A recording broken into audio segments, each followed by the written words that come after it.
Masa bisa seorang finalis Putra Bitung, seorang yang berprestasi, menjadi korban dari keganasan yang membabi buta dari mereka itu?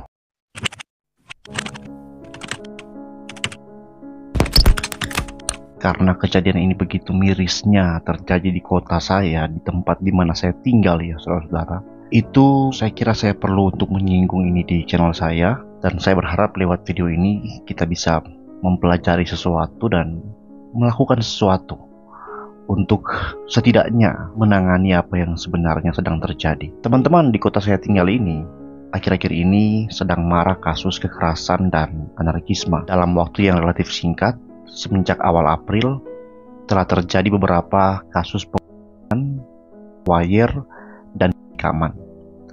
Orang-orang menjadi gelisah, menjadi takut, marah, berduka cita, bahkan seperti kena teror begitu. Tapi para pelaku bukanlah teroris yang terorganisir.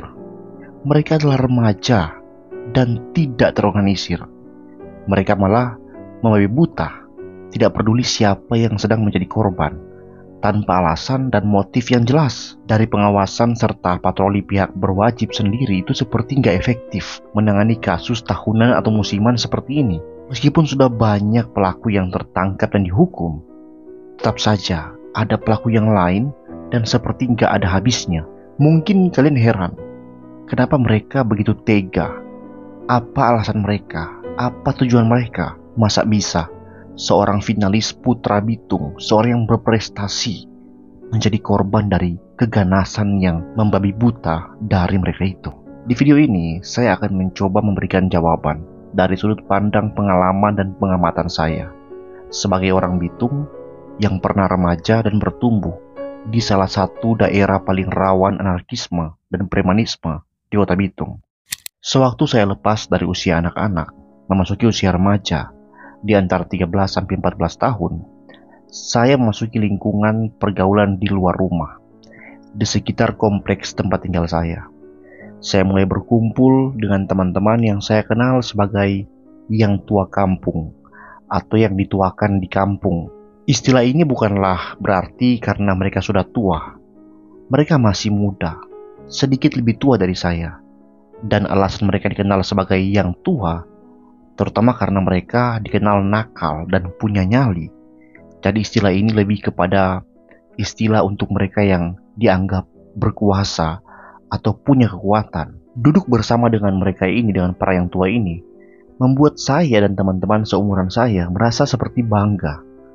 Bangga karena kami seperti memiliki sebuah geng atau komunitas dan mulai merasa diri lebih dewasa begitu. Nah, dalam pergaulan kecil ini di sekitaran kompleks kami itu mulai mendengar cerita ataupun kisah dari tua-tua kampung ini yang punya nyali, yang berani pukul orang, yang berani tikam orang, apalagi dia sebagai mantan narapidana. Dan benar saja, beberapa yang tua yang pernah masuk penjara itu seperti memiliki karisma tertinggi begitu.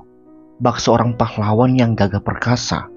Kami seperti rela mau melakukan apapun yang dia perintahkan. Dia begitu kami segani, begitu kami hormati. Dan penampakan itu membuat kami tertarik untuk menjadi seperti dia.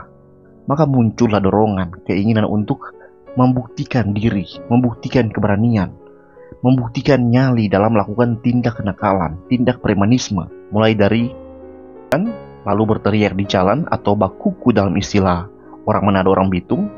Dan setelah itu mulai kami memukul orang sembarangan di jalan sampai mengantongi sajam seperti atau wire. Waktu itu seperti ada perasaan bangga, ada perasaan berani, ada perasaan bernyali yang membuat saya melihat benih yang tua kampung itu mulai ada dalam diri saya ketika saya bertindak hal-hal seperti tadi.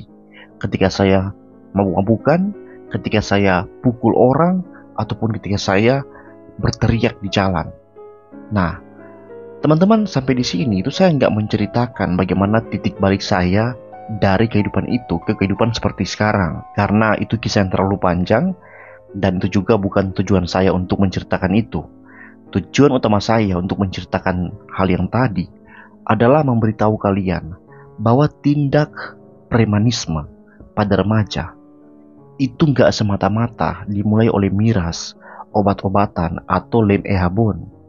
Semua itu hanyalah kendaraan untuk mengantar mereka mencapai tujuan mereka. Dan tujuan mereka itu adalah menjadi orang yang ditakuti, dihormati, dikagumi, dan dikenal oleh karena keberanian, nyali, dan kehebatan mereka dalam melakukan tindak kriminalitas. Seperti yang mereka kagumi, yaitu para yang tua kampung atau yang mereka kenal sebagai kakak mereka begitu. Yang mereka kenal di pergaulan sebagai yang paling nakal atau yang paling mereka hormati begitu.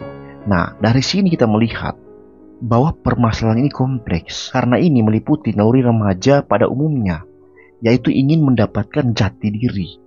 Jati diri sebagai orang yang ditakuti dan disegani di lingkungan mereka. Dan kalau kita bertanya tentang bagaimana mencegah hal seperti ini, itu sangat diperlukan. Peran utama adalah orang tua atau keluarga di dalam rumah. Seringkali ya, anak-anak yang jarang melihat pengakuan, penghormatan, atau validasi di dalam keluarganya, itu membuat dia ingin mencarinya di luar rumah. Lingkungan keluarga yang gak harmonis dan gak mendukung prestasi anak dalam bidang tertentu, malah cenderung melakukan pembiaran kepada seorang anak, membuat anak itu mencari prestasinya sendiri, dan dia akan menemukan itu di lingkungan sekitarnya, di luar rumahnya, di antara anak-anak yang menjadikan kenakalan, bahkan tindakan kriminal sebagai prestasi yang membanggakan.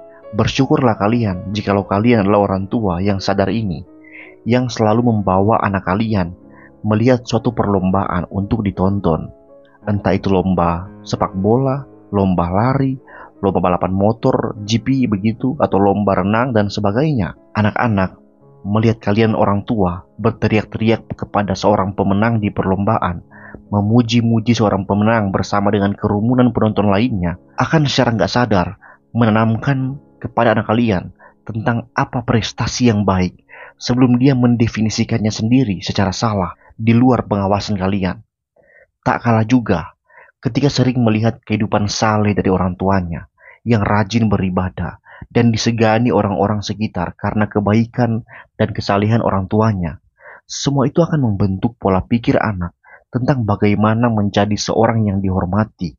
Berbeda jika Anda bukannya membawa anak ke perlombaan untuk ditonton, malah membawa anak ke tempat perjudian dan Anda adalah pemain judinya. Anda sering kalah, bahkan sering marahi dia, dan bahkan parahnya juga Anda gak pernah beribadah, malahan hanya minum minuman miras secara rutin, pulang mabuk dan mulai marah-marah, pukul istri, pukul anak, dan gak jelas hidup Anda. Kalau Anda adalah orang tua seperti itu, anak Anda kemungkinan besar akan jadi nakal di saat remaja. Nah, sekarang kita sudah tahu bahwa akar masalahnya memang dimulai di dalam keluarga. Kemudian lingkungan sekitar pergaulan kompleks akan jadi tempat dia berekspresi secara luasa. Termasuk lingkungan sekolah juga berpengaruh. Sekolah yang lebih ketat dan disiplin seringkali menunjang dalam pembentukan karakter.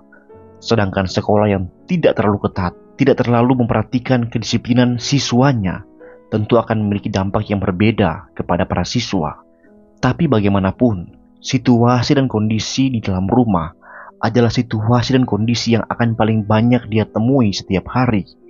Dari sini, kita sebagai orang tua bisa mulai berpikir bagaimana kita akan hidup di dalam rumah sebagai orang tua bagi anak kita. Apakah gaya hidup kita itu menunjang anak kita menjadi anak yang berprestasi, atau malah sebaliknya, menunjang mereka menjadi anak yang persetan? Pertanyaannya sekarang, bagaimana kita bisa menghentikan tingkat kriminalitas dari anak-anak yang sudah terlanjur jadi persetan ini? Ada beberapa hal yang mungkin bisa kalian pertimbangkan untuk dilakukan dalam rangka menekan angka kriminalitas di sekitar kita di kota Bitung ini. Yang pertama, share dulu video saya, bercanda. Jadi saya punya saran yang mungkin bisa saya berikan kepada pihak masyarakat dalam menghentikan tindak premanisme di kota Bitung saat ini. Saran saya yaitu, pantau, amati lokasi sekitar di mana kalian tinggal. Lihat di mana ada titik kumpul atau tempat nongkrong anak-anak remaja di malam hari, di jam yang sudah larut.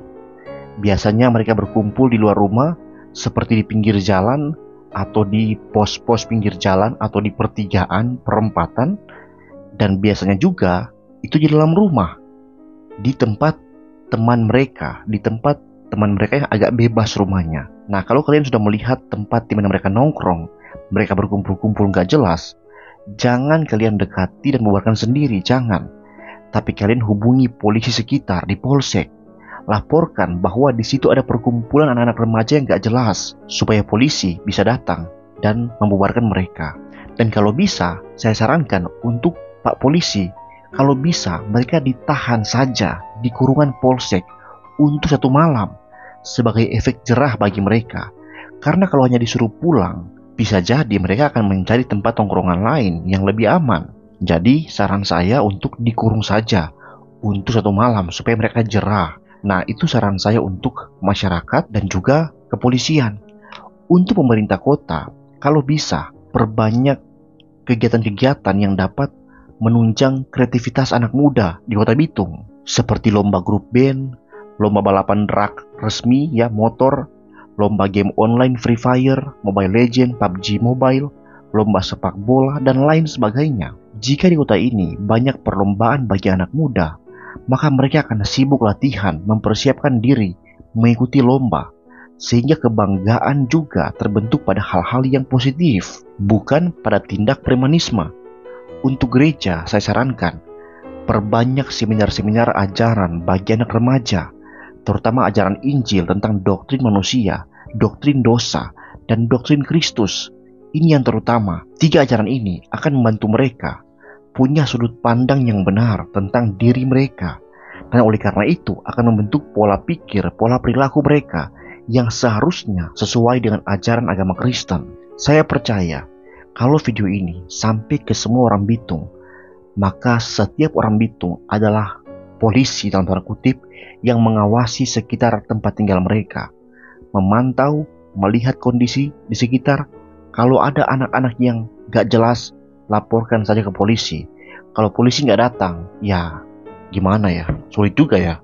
Coba bersama dengan Pak RT dan warga sekitar untuk sama-sama mengusir mereka, supaya jangan kumpul-kumpul di situ. Tapi bahaya juga kalau hanya warga biasa, karena mereka juga seringkali bersenjata dan bisa mengancam keselamatan warga. Jadi saya harapkan supaya polisi saja yang tindaki. Pak Polisi, tolong kalau ada warga melapor tentang adanya perkumpulan yang gak jelas dari anak-anak muda di sekitar tempat mereka, tolong segera tindaki. Dan jangan hanya diusir saja, kalau bisa ya ditahan di polsek untuk 1 malam saja sebagai efek jerah bagi mereka. Nah, saya percaya dengan seperti ini, Kota Bitung akan lebih aman. Share video ini, Tuhan Yesus memberkati. Shalom.